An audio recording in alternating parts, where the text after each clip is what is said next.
Prior to the 1976 season, the fledgling Seattle Seahawks made a deal with the Minnesota Vikings. They sent one Ahmad Rashad to the Vikes in exchange for defensive lineman Bob Lertzema and what Ahmad insists were a host of draft choices.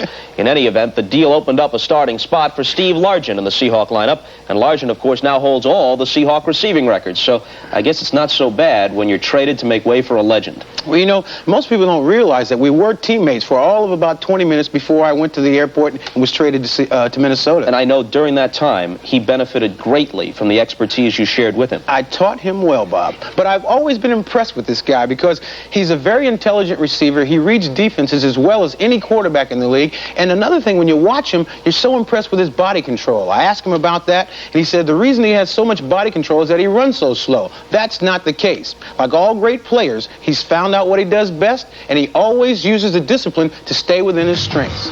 All-Pro Steve Largent is one of those rare players.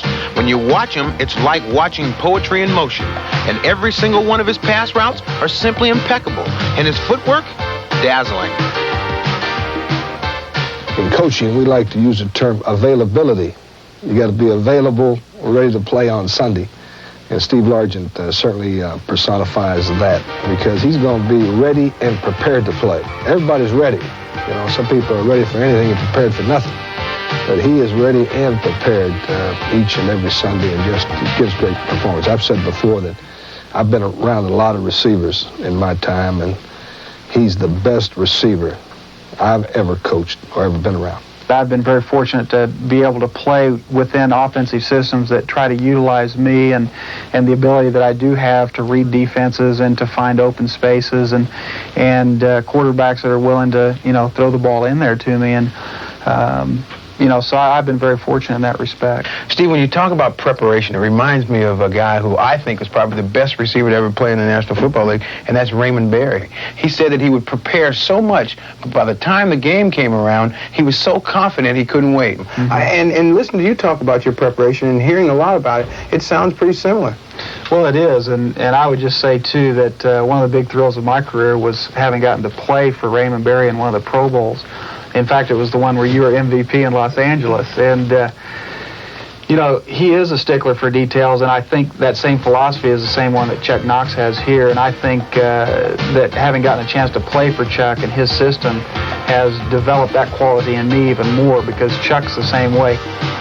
Consistency is the key to greatness. Now, Steve Largent has caught at least one pass in 106 straight games. But more importantly, he's having his 6th 1,000-yard season. And only Hall of Famer Lance Allworth has had more. When I'm running routes or catching the ball or working with the quarterback, I want to be running those routes and catching the ball at the same tempo, same pace that I would in a game situation. And that's got to be the hardest thing for a receiver because when you practice and you run a route at 20 yards, and then you get into the game, all of a sudden that route becomes 16 yards. Well, that's the tendency. You want to try to quicken it up, and you get kind of nervous and scared, and you start breaking things off. And that's where you really have to be disciplined to, you know, run the route the way you do in practice.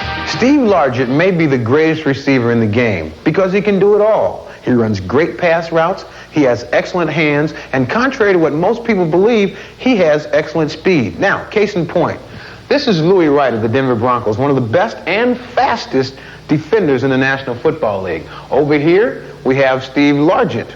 Now, unless these two guys got together before the game and posed for this picture, I think it's quite obvious that Steve Largent does in fact have speed. Sometimes I even try to hide under that guise a little bit. Yeah, you know, I really am too slow, and I can't do it, and then go out there and try to prove them wrong again. See, Fast, I've been saying that you had speed, see, and you've been taking advantage the last few years of people saying you did not have speed. Well, let's don't tell anybody, okay?